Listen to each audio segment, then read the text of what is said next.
লক্ষ্মীপুরে কৃষি অফিসারের স্ত্রীকে বিয়ের প্রলোভনে ধর্ষণের অভিযোগ ফজর আলীর বিরুদ্ধে। সোহেল হোসেন, লক্ষ্মীপুর প্রতিনিধি। লক্ষ্মীপুর রায়পুরে কৃষি অফিসারের স্ত্রীকে বিয়ের প্রলোভন দেখিয়ে 4 মাস ধরে ধর্ষণের অভিযোগ উঠেছে। এই ঘটনায় মোটর চালক ফজর আলীকে স্থানীয় বিএনপি নেতা খোকন ও মনের হাতে নাতে আটকের পর 1 লক্ষ টাকা দাবি করেন এবং 40,000 টাকা দিয়ে ছাড়িয়ে নেন ফজর আলীকে। রবিবার রাত 9টার দিকে 20 নং চররমণী মোহন ইউনিয়নের 3 নং ওয়ার্ডের হাওলাদার বাড়িতে এই ঘটনা ঘটে। আটক ফজর আলী একই ইউনিয়নের 4 নং ওয়ার্ডের দেওয়ানবাড়ি গনি দেওয়ানের ছেলে। জোনাকের মা বাবা জানান, মঞ্জু চৌধুরী হাটে যাওয়ার পথে বিভিন্ন সময় ফজর আলী প্রেমের প্রস্তাব ও খারাপ ইঙ্গিত করত।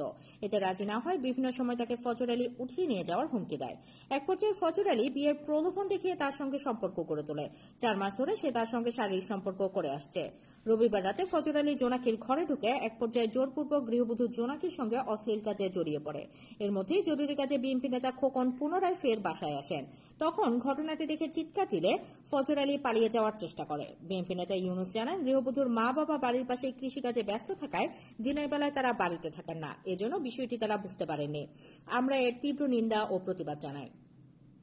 লক্ষ্মীপুর সদর মডেল থানার ভারপ্রাপ্ত কর্মকর্তা ওসি আব্দুল মোন্নাফ জানান, বিষয়টি দুঃখজনক আমরা শুনেছি। যদি ভিকটিম জোনাকি আমাদের সহযোগিতা চায় তাহলে আমরা আইনগত ব্যবস্থা নেব। আপনাদের এই যে ফজর আলীর সাথে খোকন আর মনির, আপনাদেরকে কি কোনো অপ্রীতি অবস্থা কি পাইছে? যে আমাকে দুজনের দেখছে, দেখছে তো কইছি তো আমি ধরছি